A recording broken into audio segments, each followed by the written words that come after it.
uMashire, suka nini madoda, inkunzi malanga. Ubani wathi abafazi kuphela mama gold digger. uMashire was out there to secure the bag. Okwabani ukhulisa ingane ezu3 nomfazi ngaphezulu ungenayo side hustle. uMashire bekayinsizwe enhle. Ubekathi nje mekahleka ngamazinyo akhe amhlophe hayi ubona abafazi sebechobozela. Hayi mina bengize ngisole ngitshela ukuthi hayi unovela abahleke wabafazi. Sisakhula esikoleni intombi bezimbanga zonke uMashire. But waqonda ngqo kumina. Mina bengiyintombazane nje edelelekile nje abafana bengenandaba nayo. Waqonda ngqo kumina wathi wena ngiyakuthanda ngifuna sakhumuzi nawe. Ngathi nansi imhlola bo nami ngathi ukuchobozela ngithi insizwa ebangwayo esikoleni ifuna mina bengunamba bani. Hayi ke nami uthando ke langigabha ngagcina sengiyibona ngisezandleni zika Mashire. Mina ngangithi into yethu izophela mesiqeda isikole.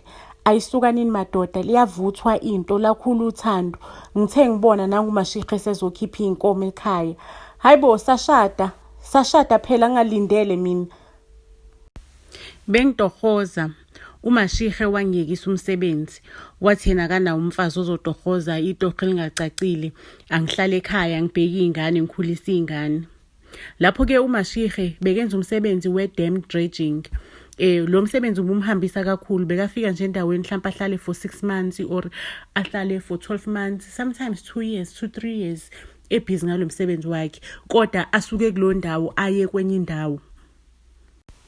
Nami vele ngoba bengitohozela umsebenzi ongacacile ngahlala ekhaya njengokusho kwaMashire ngakade ingane. That excitement ebengiba nayo mangabe kuyi-month end ubaba bekabuya ezekhaya bebanalento ekubizwa kuthiwa i-pay weekend emsebenzini wakhe ukuthi bagcina ukusebenza ngo-12 ngolosine bangasebenzi uLosihlanu uMgqibelo yisonto uMsombuluko baze babuyele ngolosibili emsebenzini. Besijabula nezingane mekuzobuya ubaba kwazisekela ubaba like he was fun like nje beka umuntu othanda izingane zakhe uyifice seyigonile nami khona la ngigonile nezingane sigonile sonke. Bekumnandi nje mekuyi-month end ekhaya bekuba mnandi ubaba bekakwazi ukujabulisa umndeni wakhe. Bengize ngibe worried ukuthi Nkosi yami indoda yami njengoba ngijabula ngayo kanje ngaze mhlawumbe bakhona nabantu abanye abantu besifazana ebajabulisa kanje ngaphandle. Kodwa bengingenandaba ke ngoba iholo lakhe bengilibona nje lonke aze naletafuleni sifundisa izingane sibe busy nje silungise lokhu nalokhu.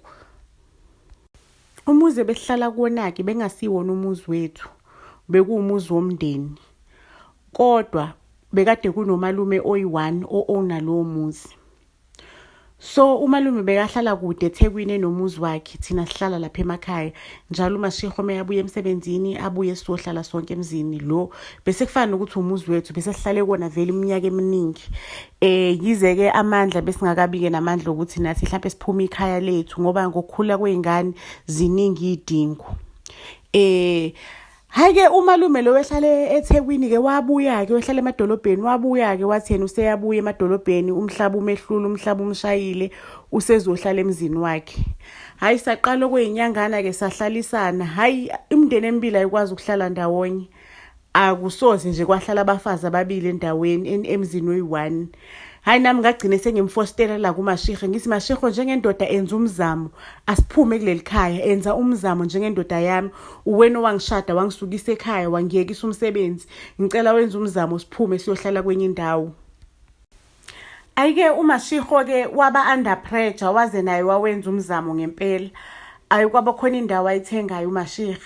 Mesifika kule ndawo hayi sahlala isikhashana impela nathi sasayilungisa.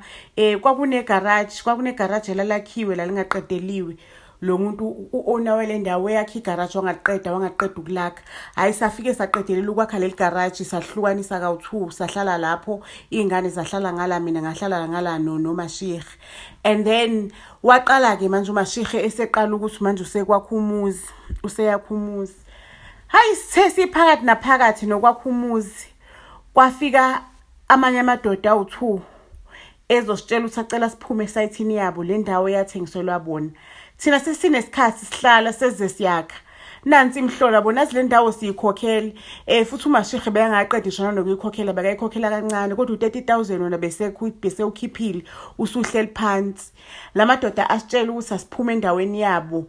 Hayi sasisezwa lokho kwaqhamuka futhi enye futhi indoda yathi sasiphume endaweni yayo indawo yayo le. Kwacaca kusho ukuthi umuntu osithengisele le ndawo isigebengu ucollecte imali kuthina sonke.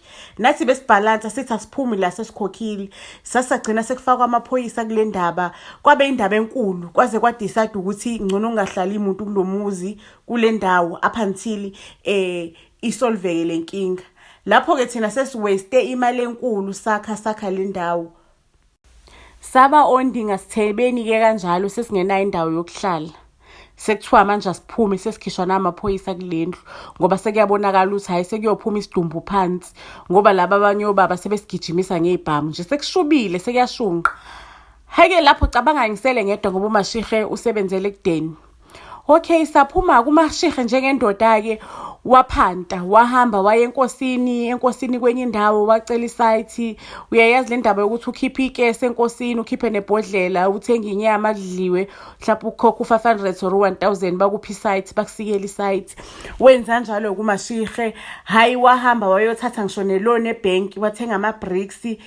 Into angazange wayenza empilweni yakhe uMashihe beyangaphili ngesikoloto bekaphila ngocash into bekayicondobezela aze ayiqede. Wahamba uthatha isikoloto ebank sakha umuzi isibhudubhudu ngoba ingane zethu phela beyihleli komakhelwane silinda ukuthi umuzi uqede ngoba nomalume ke besithi siyabuyela kaMalume uMalume beyangafuni uMalume bekayisida kwakhe.